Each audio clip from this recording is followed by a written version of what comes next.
Welcome to news alert. పహల్గాంలో మొత్తమడిగి అమాయకులపై ఉగ్రదాడికి పాల్పడిన ఘటనపై ఏఐఎంఐఎం నేత అసదుద్దీన్ ఓవైసీ తీవ్రంగా స్పందించారు. ఈ ఘటనను తీవ్రంగా ఖండిస్తున్నామని, ఇటువంటి మానవత్వహీత చర్యలకు పాల్పడిన ఉగ్రవాదులకు కేంద్ర ప్రభుత్వం గుణపాఠం నేర్పాలని ఆశిస్తున్నామని పేర్కొన్నారు. బాధిత కుటుంబాలకు సంఘీభావం తెలియజేస్తూ గాయపడిన వారు త్వరగా కోరుకోవాలని ప్రార్థిస్తున్నట్టు వెల్లడించారు. శాంతి పరిరక్షణ కోసం దేశంలో మత సామరస్యాన్ని కాపాడేలా చర్యలు తీసుకోవాలని కోరారు. की मजम्मत करते हैं, कंडेम करते हैं और हम उम्मीद करते हैं कि हुकूमत इन दहशत गर्दों को एक सबक सिखाएगी और साथ ही साथ हम जो लोग वहाँ पर जिनको कत्ल किया गया, इन टेररिस्ट ने इनको मारा है, हम उन तमाम फैमिली के साथ खड़े हैं और हम जो जख्मी हैं हम दुआ करते हैं कि वो जल्द से जल्द सेहतियाब हो। दूसरी अहम बात यह है कि ये एक इंटेलिजेंस फेलियर भी है और हुकूमत को, नरेंद्र मोदी हुकूमत को देखना है कि उनकी डिटरेंस पॉलिसी इतनी कामयाब हो रही नहीं हो रही है। चौथी बात यह है कि उरी हुआ, पुलवामा हुआ, ये उरी और पुलवामा से ज़्यादा कंडेमनेबल इंसिडेंट है ये, क्योंकि जो सिविलियन लोग हैं वहाँ पर जाकर ये टेररिस्ट जो हमारे पड़ोसी मुल्क से ज़रूर आए हैं और वहाँ से आकर यहाँ पर हमारी सरजमीन पर मासूम लोगों को उनकी जान लेते हैं और बड़ा दर्दनाक वाक़या है ये, बल्कि ये मैसेकर है और हम नरेंद्र मोदी हुकूमत से इस बात का डिमांड करते हैं कि वो अकाउंटेबिलिटी किसकी है फिक्स करें, डिटरेंस पॉलिसी को अपने देखें और उरी और पुलवामा से बड़ा इंसिडेंट है और उम्मीद करते हैं कि हुकूमत इन तमाम जालिमों को सबक सिखाएगी और इनको जो लोग मरे हैं उनसे इंसाफ होगा और एमआईएम पार्टी उन तमाम ख़ानदान और परिवार के साथ खड़ी हुई है जिनकी जानें गई हैं और जो ज़ख्मी है हम ये मुतालबा करते हैं, डिमांड करते हैं कि जल्द से जल्द उनको जो भी वहाँ पर तिबी इमदाद या मेडिकल फैसिलिटी ज़रूरत है उनको पहुँचाई जाए। और ये कंडेमनेबल इंसिडेंट है, इसमें कश्मीर में टूरिज़्म इंडस्ट्री को बहुत बड़ा इससे नुकसान पहुँचाने की कोशिश की जा रही है और ये टेररिस्ट जो आए हैं पड़ोसी मुल्क से, इनका एक ही मकसद है कि टेरर फैलाया जाए, मासूम लोगों की जान ली जाए और ये इनका एक तरीके से वहाँ से आना यहाँ पर हमारी सरजमीन पर और आकर కశ్మీర్లో అమాయకులపై ఉగ్రదాడిని ఖండిస్తూ హైదరాబాద్లో బీజేపీ నాయకులు బహిరంగ నిరసన నిర్వహించారు. ఈ కార్యక్రమంలో కేంద్ర మంత్రి కిషన్ రెడ్డి, ఎంపీలు ఈటెల రాజేందర్, కొండా విశ్వేశ్వరరెడ్డి, బీజేపీ రాష్ట్ర అధ్యక్షుడు కె లక్ష్మణ్ పాల్గొన్నారు. దేశ భద్రతను కాపాడేందుకు కేంద్ర ప్రభుత్వం అన్ని చర్యలు తీసుకుంటుందని పేర్కొన్నారు. అమాయక ప్రజలపై దాడులకు పాల్పడే ఉగ్రవాదులను ఉపేక్షించబోమని హెచ్చరించారు. మతం పేరుతో హింస సృష్టించాలనే కుట్రలను దేశ ప్రజలు ఓర్చుకోరని, దీనిపై దేశం మొత్తం ఏకతాటిపై నిలవాలని పిలుపునిచ్చారు. పహల్గాం ప్రాంతంలో జరిగిన ఉగ్రదాడిలో 3 తెలుగు రాష్ట్రాలకు చెందిన వ్యక్తులు మృతి చెందడం తీవ్ర విషాదంగా మారింది. విశాఖపట్నంకు చెందిన రిటైర్డ్ ఉద్యోగి చంద్రమౌళి, నెల్లూరు జిల్లా కావలికి చెందిన సాఫ్ట్వేర్ ఉద్యోగి మధుసూదన్ రావు, హైదరాబాద్ కు చెందిన ఐబీ ఆఫీసర్ మనీష్ రంజన్ ఈ ఘటనలో ప్రాణాలు కోల్పోయారు. ఉగ్రవాదుల మతం ఏమిటని అడిగి వారి కుటుంబాల సమక్షంలోనే హత్యలు చేసిన ఘటన దేశాన్ని ఒక్కసారిగా ఉలిక్కిపడేలా చేసింది. మృతుల కుటుంబాలు శోక సంద్రంలో మునిగిపోయాయి. కేంద్రం ఈ ఘటనపై తీవ్రంగా స్పందించి బాధ్యులపై కఠిన చర్యలు తీసుకోవాలని ప్రజలు డిమాండ్ చేస్తున్నారు.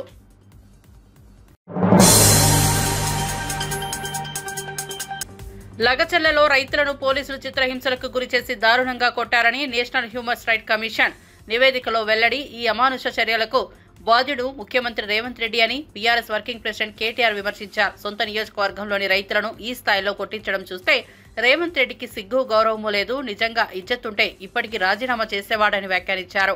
రైతుల పక్షాన నిలబడే ధైర్యం లేకుండా వ్యవహరించిన రేవంత్ ప్రభుత్వాన్ని తక్షణమే నిర్బంధించాలని డిమాండ్ చేశారు. 25వ సంవత్సరంలో అడుగు పెడుతున్న సందర్భంగా మీకోసం మా వంతుగా ఉడతా భక్తిగా మీరు మాకు మా కష్టంలో అండగున్నారు, మీ కష్టంలో మేముంటామని చెప్పి పొద్దున్నే వచ్చి తలా 1000 రూపాయలు వేసుకొని 1 లక్ష రూపాయల చెక్కు నా చేతికిచ్చి ఇది మా తరపున మీ పార్టీకి ఒక విరాళంగా ఇస్తున్నాం అని చెప్పి పొద్దున వచ్చినప్పుడు నిజంగా గుండె నిండా సంతోషం అనిపించింది. ఎందుకంటే వాళ్ళు పడ్డ కష్టం మామూలు కష్టం కాదు. 40 మందిని రైతులను, అందులో గిరిజనులు ఉన్నారు, ఎస్సీలు ఉన్నారు, బీసీలు ఉన్నారు, అందరూ ఉన్నారు, ఓసీలు కూడా ఉన్నారు, అందరూ ఉన్నారు. 40 మందిని జైల్లో పెట్టి పూర్తి స్థాయిలో వారిని చిత్రహింసలు చేసి, ఒక మనిషి ఎన్ని రకాలుగా శారీరకంగా చిత్రవదలు చేసే అవకాశం ఉంటుందో అన్ని రకాలు చేసి, ఆఖరికి హిరియా నాయక్కు ఛాతీలో నొప్పి వస్తుంది, గుండె నొప్పేమో సార్ అంటే పశువును గుంజుకపోయినట్టు బేడీలేసి తీసుకుపోయి ఆఖరికి మంచం మీద కూడా, నికృష్టమైన ఈ ప్రభుత్వం మంచం మీద కూడా సంఖ్యలతో బంధించింది. ఇవన్నీ చూసిన తర్వాత వాళ్ళు పడ్డ బాధ, ముఖ్యంగా మా ఆడబిడ్డలు, భర్తలేమో కేసుల భయానికి అటు ఇటు చెల్లా చెదురైంది. ఎందుకంటే ఎవరి మీద పడితే వాళ్ళ మీద ఇష్టం వచ్చిన కేసులు. పాపం వాళ్ళ ఇళ్లలో ఉండే ఆడబిడ్డల మీద దాడి చేసి దారుణాతి దారుణంగా, కిరాతకంగా, నికృష్టమైన పనులు, మానవ మృగాల మాదిరిగా రేవంత్ రెడ్డి ప్రైవేట్ సైన్యంలాగా పనిచేస్తున్న కొంతమంది పోలీసులు వాళ్లను మొలెస్ట్ చేసినారు, అసభ్యంగా ముట్టినారు. అసభ్యంగా ఆడకూతుర్ల మీద, సొంత చెల్లెళ్ళు, సొంత కుటుంబ సభ్యులు, ఆడపిల్లలు ఉంటారనే ఇంగితం కూడా లేకుండా వాళ్ళ మీద ఏ దిక్కులేనోళ్ళు కదా అన్నట్టు వాళ్ళ మీద ఆనాడు ఇష్టం వచ్చినట్టు చేతులు వేయడం, తాకకూడని చోట తాకడం, నికృష్టంగా కామాంధుల మాదిరిగా ఆ రోజు దుర్మార్గంగా దాడి చేసినారు. ఇవన్నీ చూసిన తర్వాత గుండె రగిలి, మా నాయకుడు, మా సోదరుడు నరేందర్ రెడ్డి అప్పుడు జైల్లో ఉన్నాడు, ఆయన కూడా 37 రోజులు జైల్లో పెట్టింది. గుండె రగిలి వాళ్ళందరూ మా దగ్గరికి వస్తే, ఇదే తెలంగాణ భవన్కి వస్తే వాళ్ళకి మాట ఇచ్చిన మందులో ప్రెగ్నెంట్. మాజీ ఎంపీ కేశినేని నానిపై టీడీపీ ప్రభుత్వ ఎమ్మెల్యే బోండా ఉమామహేశ్వరరావు తీవ్ర స్థాయిలో మండిపడ్డారు. నాని బ్యాంకులను మోసం చేసి అబ్బోలు ఎక్కొట్టారు. ఆయనపై ఆస్తుల సీజ్ వరకు జరిగింది నిజం. ఇప్పుడు తను ఒరికిపోతున్న పేరు నిలబెట్టుకోవడానికే ఎంపీ కింతాలి శివనాథ్పై అసూయతో ఆరోపణలు చేస్తున్నారని ఆగ్రహం వ్యక్తం చేశారు. పార్టీకి నష్టమే గాక వ్యక్తిగత దుయ్యబాట్లు కూడా నైతికంగా సమర్థించదగినవి కావని పేర్కొన్నారు. పార్టీకి భిన్నంగా వ్యవహరించే వారిని ఎట్టి పరిస్థితుల్లోనూ సహించబోమని బోండా ఉమా హెచ్చరించారు.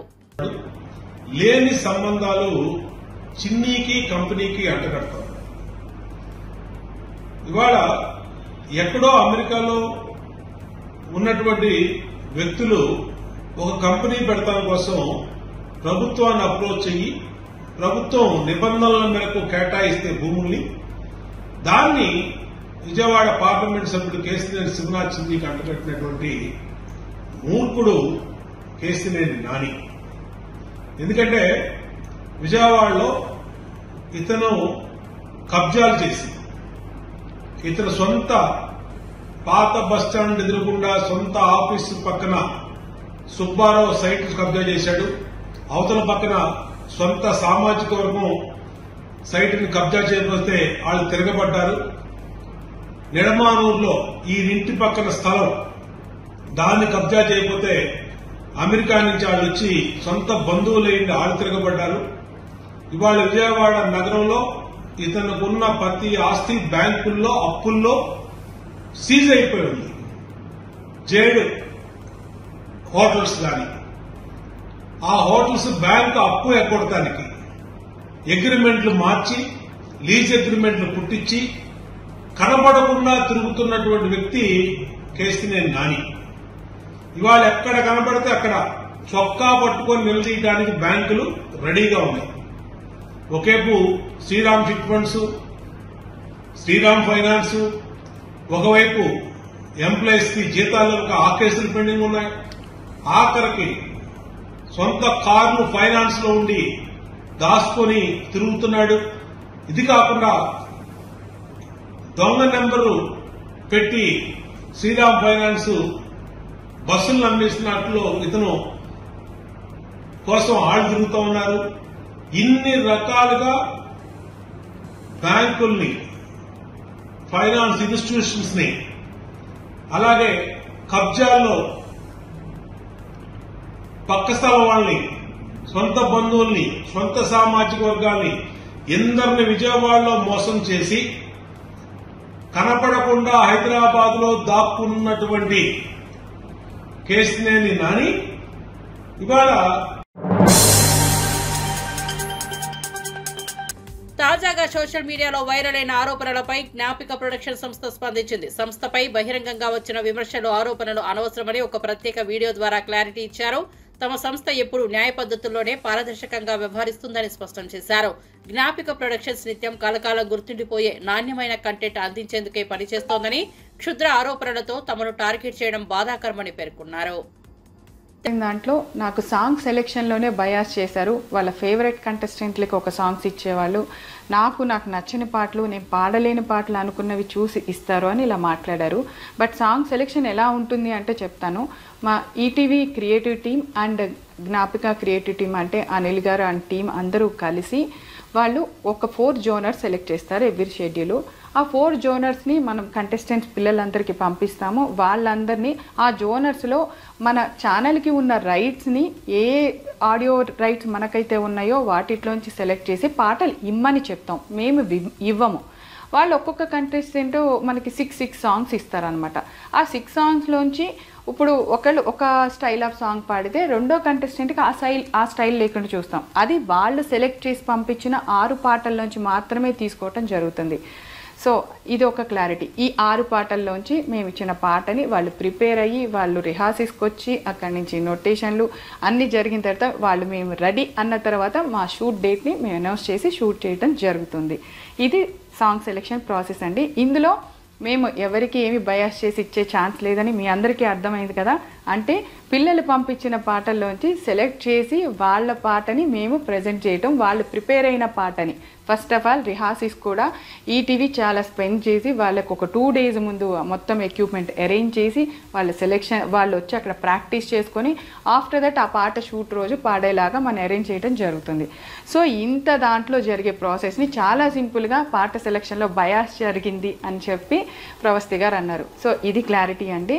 సో అండ్ నెక్స్ట్ అసలు మెయిన్ ఎలిగేషన్ కాస్ట్యూమ్స్ ప్రాసెస్ ఎలా జరుగుతుందంటే, ఇప్పుడు పిల్లలందరూ దగ్గర నుంచి వచ్చిన సాంగ్స్లో ఫైనల్ అయిన ప్రతి పాటలోంచి ఆ పాటకి తగ్గ ఏ డ్రెస్సులు బాగుంటాయి అనేది ఇట్స్ ప్యూర్లీ నేను డిసైడ్ చేసి ఇస్తానండి. అంటే మేకోవర్లో ఈ పాటకి ఈ డ్రెస్ వేసుకుంటే బాగుంటుంది అని నేను సెలెక్ట్ చేసినవి ఈటీవీకి పంపించిన తర్వాత ఈటీవీ వాళ్ళు మాకు ఎస్ అండి బాగున్నాయి ఇవి అని చెప్పిన తర్వాత నేను అవి డిజైనర్కి పంపించడం జరుగుతుంది. ఆ కాస్ట్యూమర్ ఏదైతే దాన్ని మేము పంపించిన ఫోటో ఉంటుందో దాన్ని డిజైన్ చేసి పిల్లలకి ఆ రోజు ఇవ్వటం జరుగుతుంది. ఇది ప్రాసెస్ అండి. ఇక్కడ ఎవరి చాయిస్ లేదు, పాటదే చాయిస్. పాటకి తగ్గట్టుగా మేము కాస్ట్యూమ్ డిజైన్ చేస్తాను తప్పితే అవి మనుషులకి తగ్గట్టుగా ఏ రోజు డిజైన్ చేయటం జరగలేదు. మీరు ఒక్కళ్ళే ప్రవస్తి గారు ఇది చెప్పింది. అండ్ తెలంగాణ సీఎం రేవంత్ రెడ్డి, మంత్రి శ్రీధర్ బాబు నేతృత్వంలోని అధికార బృందం జపాన్లోని హిరోషిమాను సందర్శించింది. పర్యటనలో భాగంగా వారు హిరోషిమా డిప్యూటీ గవర్నర్తో సమావేశమయ్యారు. ఈ సందర్భంగా క్లీన్ టెక్నాలజీ, విద్య, సాంస్కృతిక మార్పిడి, ఆటోమేటిక్ కారిడార్ ఏర్పాటు తదితర అంశాలపై లోతుగా చర్చించారు. పరిశ్రమలు, విద్యాసంస్థల మధ్య అనుసంధానం, టెక్ ట్రాన్స్ఫార్మర్ వంటి విషయాలపై కూడా అధికారి స్థాయిలో చర్చలు జరిపారు.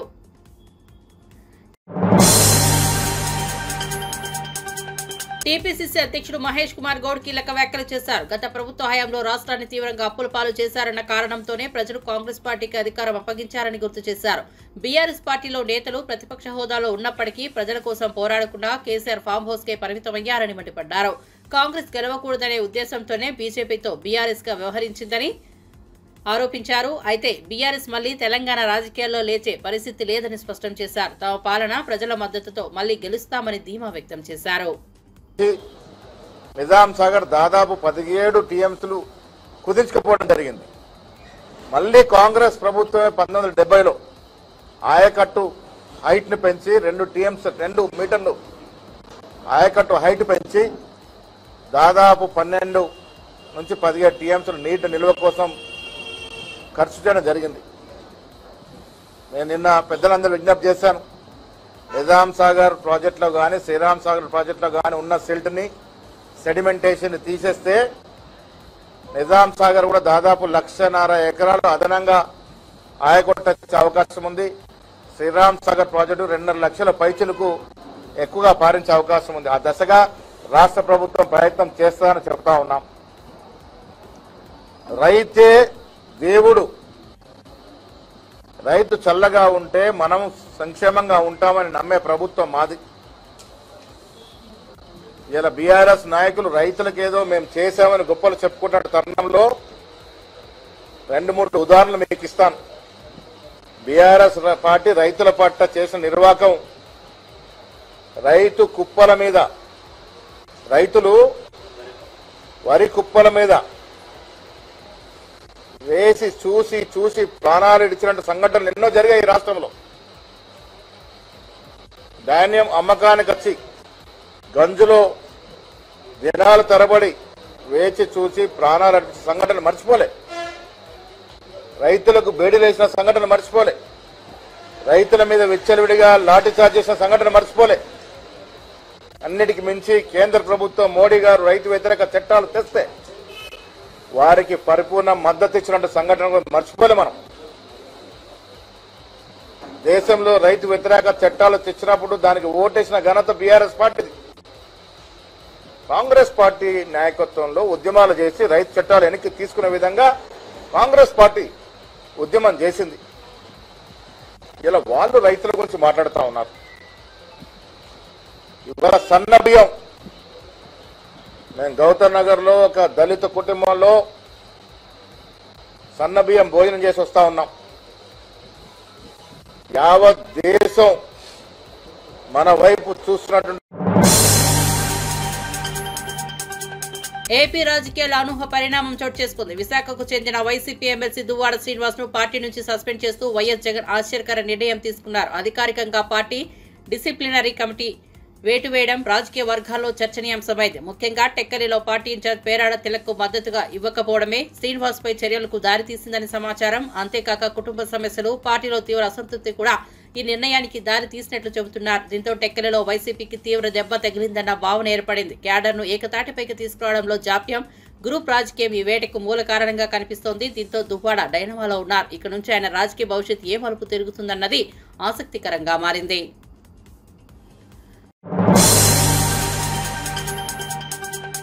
వేములవాడ మాజీ ఎమ్మెల్యే చెన్నమనేని రమేష్ పై సిపిఐ జాతీయ కార్యదర్శి నారాయణ తీవ్ర వ్యాఖ్యలు చేశారు. భారత పౌరసత్వం లేని రమేష్ ఎమ్మెల్యేగా పోటీ చేసి గెలిచి ప్రభుత్వ జీతాలు తీసుకున్నారని ఆగ్రహం వ్యక్తం చేశారు.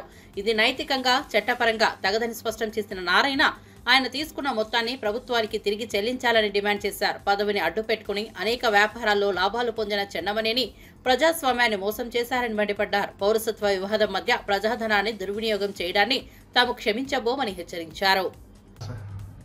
వేములవాడలో పోటీ చేసి గెలిచినటువంటి చెన్నమనేని రమేష్, ఆయన పౌరసత్వం లేదు, ఆయన కేంద్ర ప్రభుత్వాన్ని మోసం చేశాడు, న్యాయ వ్యవస్థను మోసం చేశాడు, పలు దఫాలుగా ఎమ్మెల్యేగా ఎన్నికయ్యాడు.